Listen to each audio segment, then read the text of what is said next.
Writing బాగలేకపోవడం. మనకు marks తగ్గించడంలో, marks పెంచడంలో హ్యాండ్ రైటింగ్ అనేది కీ లాంటిది. ప్రతి ఒక్కరికి నా హ్యాండ్ రైటింగ్ బాగుండాలి, బాగా రాయాలనుకుంటారు, కానీ బాగా రాయలేకపోతుంటారు. ఈ హ్యాండ్ రైటింగ్ వల్ల మార్క్స్ తగ్గడమే కాదు, బ్యాడ్ రైటింగ్ ఉన్న వాళ్ళకి ఇంకో ప్రాబ్లం కూడా ఉంది.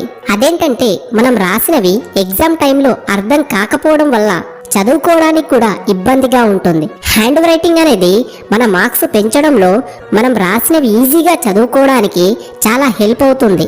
కాబట్టి మన హ్యాండ్ రైటింగ్ ఎలా ఇంప్రూవ్ చేసుకోవాలో కొన్ని టెక్నిక్స్ ఈ వీడియోలో తెలుసుకుందాం.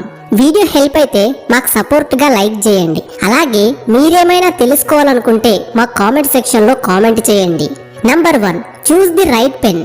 మనం రాసే ముందు మన పెన్ ఇలా ఉండేలా చూసుకోవాలి, అంటే మనకు మంచి గ్రిప్ ఉండేలా చూసుకోవాలి. అంతేకాదు మీ పెన్ లైట్ వెయిట్ ఉండేలా చూసుకోవాలి. ఎందుకంటే మీ పెన్ వెయిట్ ఉంటే ఫింగర్స్ నొప్పిగా అనిపిస్తుంది, కాబట్టి మీరు ఎక్కువసేపు రాయలేకపోతారు. మీ హ్యాండ్ రైటింగ్ మీద కూడా ఫోకస్ చేయలేకపోతారు. మీరెప్పుడు ఒకే రకమైన పెన్ ని యూజ్ చేయడం అలవాటు చేసుకోవాలి. అప్పుడు ఆ పెన్ మీకు బాగా ప్రాక్టీస్ అవుతుంది. సో ఆ పెన్ తో ఈజీగా కంఫర్ట్ గా రాయగలుగుతారు.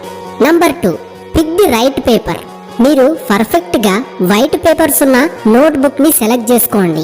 వైట్ పేపర్స్ లో ఆ థిక్నెస్ బెటర్ గా ఉంటుంది. థిక్నెస్ వల్ల పేపర్ రెండో సైడు ఎలాంటి డిస్టర్బెన్స్ ఉండదు, కాబట్టి పెన్ ఎక్కువ ప్రెస్ చేసి రాసే వాళ్లకు ఎలాంటి ప్రాబ్లం ఉండదు. అలాగే వైట్ కలర్ పేపర్ వల్ల మనం రాసిన లెటర్స్ హైలైట్ అవుతాయి. ఇంకొక విషయం ఏమిటంటే పేపర్స్ కి ఎక్కువ మరకలు అంటించకూడదు.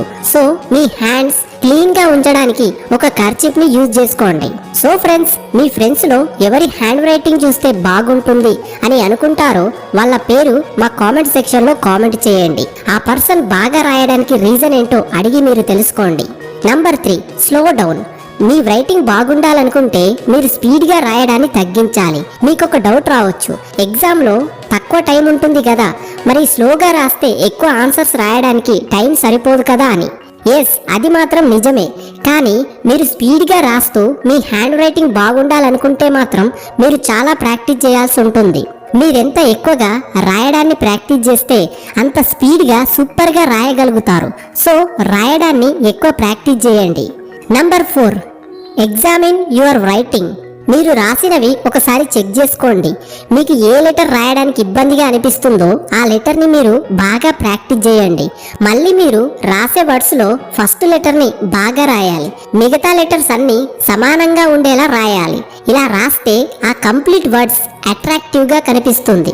మీరు రాసే లైన్స్ ను క్రాస్ గా రాయకూడదు. ఇలా రాస్తే చూడడానికి అస్సలు బాగుండదు. కాబట్టి మీరు రాసిన తర్వాత ఒకసారి చెక్ చేసుకోండి. Number 5, you must love writing. అన్నిటికన్నా ముఖ్యమైన విషయం ఏమిటంటే ఫస్ట్ థింక్ మీరు రాయడాన్ని ఇష్టపడాలి. అప్పుడే మీరు అందంగా రాయగలరు. లేదంటే ఎన్ని టిప్స్ అండ్ ట్రిక్స్ ఫాలో అయినా మీ హ్యాండ్ రైటింగ్ బెటర్ గా అవ్వదు. మనం ఆలోచించాల్సిన విషయం ఏమిటంటే మన హ్యాండ్ రైటింగ్ బాగుండకపోవడానికి ముఖ్యమైన రీజన్ మనమే అని. మనం ఇష్టంగా రాస్తున్నామా లేక ఏదో